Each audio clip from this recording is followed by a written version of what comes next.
Democracy That Delivers is brought to you by the Center for International Private Enterprise. Now, to your host. Hello, thank you for joining us today on Skype's Democracy That Delivers podcast. My name is Richard Christel. I'm a program officer here. And today I am here to talk to Cheikhou Oumar of the Observatory for Monitoring Economic Indicators in Africa. So this project is on beneficial ownership transparency and trying to understand the role of the private sector and arguments that will get the private sector involved and engaged with BOT implementation efforts in Kenya, Armenia, and Senegal, and at the global level more broadly. So this is the third podcast in this series. One has been recorded with Tom Townsend of Open Ownership, talking about beneficial ownership transparency at the global level. Another one has been with Louisa Ivazian, discussing this project in Armenia. So with that, I'll hand it over to Cheikhou. Thank you very much, Richard, for inviting me as a head of OZDEA, which is an observatory for monitoring indicators in Africa, economic indicators in Senegal, in Africa in general. And we working actually with SAP on the project on the BOT reforms, so we can also share what has been done in Senegal as far as BOT reforms and the involvement at the state level, at the civil society level, and also at the private sector level. Fantastic. So we'll just go ahead and jump right in. So can you talk about the state of BOT implementation in Senegal?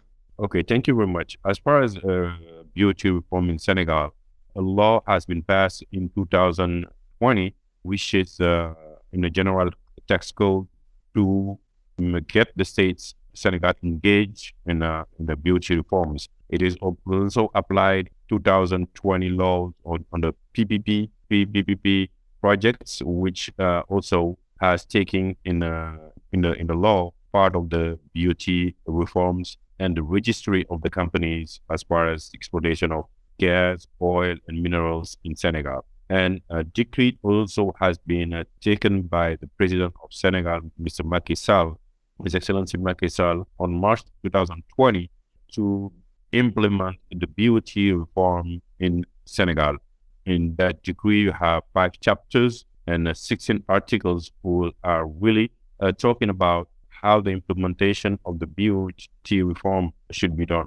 The chapter 1 is related to the creation of the BOT, of the beneficial ownership registry. The chapter 2 is related to the process of the registration for the beneficial ownership. The chapter 3 is related to the identification of the beneficial owners, and the chapter 4 is related to the access to the information as far as BOT reform. And the chapter 5 is dedicated on the transitional part and the disposition of the implementation of the BOT reforms. And since we started this project with SIDE, we had discussed with the Ministry of Justice, which is a focal point of the BOT reform in Senegal, and they are in charge also of the registry of the companies, mostly who are involved in the mineral sectors as far as oil, gas, and exploitation of our gold in Senegal. The companies, they are registering right now, and there is more than 130 companies who are registered. But the other part also is the fact that the Minister of Finance is trying now to broaden the implementation of the BOT reforms furthermore and go beyond only the companies who are involved in the industry, in the extractive industries. To clarify this, so really the only extractive industries companies are involved in this beneficial ownership reform. They're required to submit their data on who is their ultimate beneficial owner. Is there plans to, like you're saying, how many companies or how many sectors are ultimately is the government trying to get involved in this effort? Yeah, like I was saying, is exactly the companies who are involved in the industry business, extractive industries, for now are required to register. But when the state started, it was trying to look under the value chain, because when you look at the value chain, you're going to have transportation, you're going to have services, you're going to have food. So it's not only now you're not looking into a company as far as just a company that is involved, but in the general part, like all these companies, even if they are not in the industry extractive industry, should be registered. whether they are now in the construction, whether they're now in other businesses in Senegal, as far as PPP projects, as far as solar panel projects, any kind of business that you do in Senegal, the Ministry of Finance is trying now to broaden the registry to them, which is a huge step forward. But for right now, most of the companies that have registered as companies are involved in oil and gas and mineral resources. So when is the timeline that the government is seeking to have all these companies registered? Is there a certain due date when companies need to be registered, or is it just on an ongoing basis? It's on an ongoing basis. They didn't put a timeline, not because they're trying to sensitize these companies to get in the BOT and registered as far as the law guiding the BOT, the beneficial ownership. And what they're doing is when a new company is registering, is setting up his business in Senegal, you have to go and register to the Ministry of Justice to get involved with the business. So now the first step when you come in Senegal, when you are in the business of mineral resources, gas, or oil, the first step as a company, you need to register. The companies that has been registered before that the law was taken, now they are sensitized them. They are trying to push them now to get registered. But I think in a time frame, they didn't put a time frame yet. But we should go and see that the state will move forward now in a couple of years, maybe 1-2 years. They will require them to all register for more transparency in the business. Well, thank you for that overview. So just what are you seeing as the role for civil society and for city in promoting beneficial ownership transparency reform in Senegal? It's a greater role for the civil society in general. But since this project is a new project with SAIP in Senegal, and we remind that SAIP has been working in Senegal with UNACOIS, which is a business owners. It's a big business owners in Senegal. But now they're starting to work with the civil society and the private sector in general to see how they sensitize them to take part on the BOT reform. And we've seen that Publish What You Pay and EITI has really worked into the subject, because EITI right now has, since the whole state members since 2020, has been required to have this registry, to update this registry. So EITI Senegal has been doing a great job of working with the Ministry of Justice and working with the civil society to see how they can move forward and push the companies to register. And that OSDDA also is doing a mapping right now to see exactly the multi-stakeholders, actors in the business in Senegal.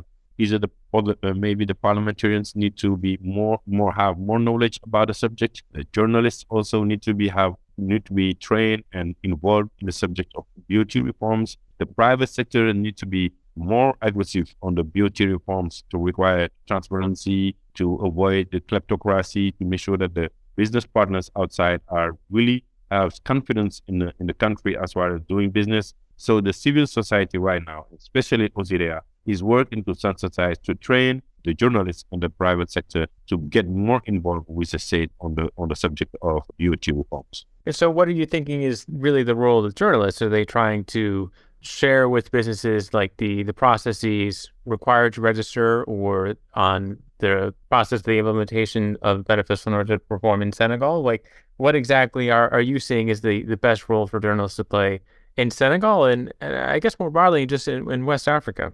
Yeah, but because the project, what we started is a small project in Senegal for right now. But what we're trying to look in the future is the experience and the work that has been done in Senegal, how we can share it in the West Africa with other countries. But especially then we need to train the journalists. They need to be aware about it, but the beneficial ownerships, and that is fighting corruption, that is fighting kleptocracy, that is making the business more transparent. That is bringing more investors in Senegal because they know who's owning what. There is no conflict of interest. There is no bribery. There is no money laundering, though. So the journalists should be at the upfront to inform even the citizens about why they should push the states, why they should push the companies, why they should push the private sectors to make sure that there is more clean information as far as doing business in Senegal. And I think when we share it with the journalists, when they talk about it in the global media in Senegal or in West Africa, that will just help us avoid any kind of corruption, but also that will bring us more investors in the country. So are you thinking the journalism and the media sector in Senegal is fulfilling this role yet? Not really, because I talked about, I said that we've seen in the part of the government or the civil society, even a little bit in the private sector, there is knowledge about the BOT reform, the beneficial ownership, but there is no real involvement yet in the part of journalists. There is no real knowledge yet about the impact of this reform, and that's why OZDR, with the support of SAIP, will have trainings for the journalists, will have training for the parliamentarians also, because they're the one who is going to evaluate the business. They're the one who needs to know exactly who is it getting involved in doing business in Senegal. So we have also already set up trainings for the two special part of the projects. Well, thank you for that helpful overview. I mean, just transitioning to the private sector, I mean, the main stakeholders here is they're the ones who need to submit the data. What is the reaction from the private sector been to beneficial ownership transparency reforms in Senegal? Are they resisting it? Are they just, like you're saying, are they unaware? What is their reaction? Well, when you take the industry that's involved in the mining, petroleum, or gas, there is less resistance. They're registering because they are international companies. They know that there is a lot of scrutiny when it comes to their businesses at any time, and they're registering to be in a transparent part of the business in Senegal. But yet, the private sector in Senegal is not really aware of the requirement. They're only aware of that when they go and try to do business with BP, for example, or Schlumberger or Halliburton. These companies will require you to respect the law and to make sure that you're registered as beneficial ownership. But they not yet broadly the private sector in Senegal. They're not registered yet, and most of them are not in the register yet. That's fascinating to hear that the multinational mining corporations are requiring the smaller downstream partners or the value chain partners to register. I mean, that's fascinating to hear. Outside of that sector, though, are there any sort of, I guess, large actors trying to advocate or promote it, or are they shying away and not? I mean, they keeping quiet. It's just like they saying that the companies should be aware of that. So they're not really making a lot of sensitizing around that. They know the requirements. Probably they would tell you to go and register before you do business with them. But they're not doing any kind of campaign around it or really bringing talks and discussion about the BOT reform in Senegal. We're talking about oil, gas, and infrastructure, but you have big businesses going on with the freeways, with transportation, with construction, as far as housing. You have the companies that are from Turkey, companies from India, companies from Chinese companies who are doing a lot of work on railroads. So all these companies now need to register because they are in a sensitive business in Senegal. There is a lot of corruption there. And there are also one part that we need to really push to have more transparent business in Senegal. And is great when they come also. There is a lot of difficulties for the small companies, Senegalese companies especially, to compete with them because they're bringing a lot of money. They can bribe, they can push the states to give them a big share in the markets. So we need to make sure that they're playing by the rule. We need to make sure that they also giving a great share of the market to the private sector in Senegal. Otherwise, it will create a really big hurdle for the states, but also we would see a lot of money going out from the country. Yeah. So how are you thinking what is the strategy to get these companies to comply? I mean, other than pressure from multinational corporations, what are you thinking is a way to get them to comply? Yes, that's the role of the civil society. That's the role of the states to do more campaign. That's the role of the regulation as far as the parliamentarians keep asking the state at the state level if they implementing in the right way the BOT reform. It is and to make sure that the registry is updated on the regular basis, and also make sure that access to information should not be used for political gains or to try to get information about somebody's wealth in Senegal or any kind of that. So this is the sensitive part of it, and we're discussing with the Ministry of Justice because for now is limited access to the registry. So there is an issue of how this information should be used, who's using this information, if it's going to be used rightfully. But for now, I think at the state level, at the civil society level, and at the journalist level, there's the three parts or the pillars that need to push really for the BOT reform, the implementation of beneficial ownership in Senegal. So you mentioned the concerns on privacy, though. What measures is the government taking to ensure this data isn't used, I guess, incorrectly? Yeah, that's what I'm trying to say, because I said there is limited access for now to the register. Mm-hmm. You need to write to the Minister of Justice. You need to explain why you need this information and how you're going to use it so they can track who's getting this information.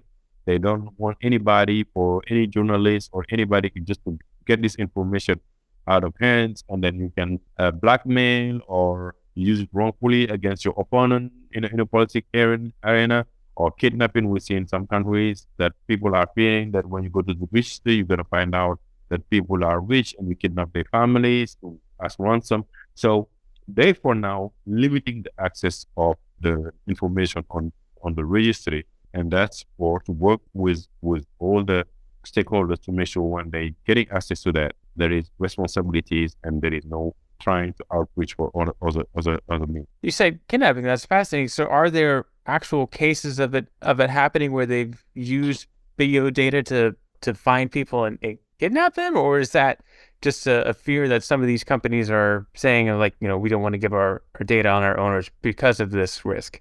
Yeah, it's theory. There is not case yet, but because this is the new implementation in Senegal. But in theory, they're talking about, well, we need to make sure that you have safety when we go give our information, because you're asking about anybody who has actions in the companies up to 2% need to disclose his information. So he's gonna put his name, his wealth, and all that. So the companies, even the Minister of Justice, is trying to really reassure the private business that we are taking all actions to make sure that this is safe. This is not going to be used against you, and also this is not going to be used also to try to get more taxes or incomes for the company. So because a lot of other companies will just raise that, if we give you our information, if we register, maybe you will gonna tax us more, or you're gonna ask us to pay more, and also they worry about it. Okay, yeah, I understand now. That makes a lot of sense, and I appreciate the efforts that the government is taking to ensure that this data is not used against any of these company owners. And I guess just one final question: if we just zoom out quite a bit, what was the reasoning for Senegal to want to implement a BOT register? What drove them to do that? Yeah, because right now Senegal has moved from a country which in early stages was trying to attract investment in a mineral resources, which is gold in the beginning, minerals as phosphate and that. So now that we have oil, now that we have gas, now that we have more businesses coming in, now that we have big companies coming from outside of Senegal, they trying to see that there is more transparency in this business, because they know a lot of money will be used in this part of business. There's billion of dollars of revenues. There is a lot of actors. There are a lot of people that are interested in these sectors. So to make sure that there is no bribery, you need transparency. You need to track the money. You need to track the people who are bringing money in the country, and know that that's not money that comes from terrorism or money from money laundering or anything like that can harm your economy. So there is need for more safety. There is need for more transparency, and also that the people of Senegal are getting more and more in touch with transparency and requiring the state level to fight corruption. That's also one of the big issue, that how Senegalese citizens are requiring more transparency when it comes to business. Well, thank you so much for your time, Cheikhou. This has been hugely informative, and I'm sure the listeners will appreciate your time as well. Just before we go, where can listeners learn more about the work Osidia does? They can go in our website, www.osidia.org. We will put all the work that we are doing with SIDE on our website, and they can contact us to share with them also the report, the work on the BOT reform in Senegal. Fantastic. Well, thank you so much, and we'll see you next time. Democracy That Delivers has been brought to you by the Center for International Private Enterprise.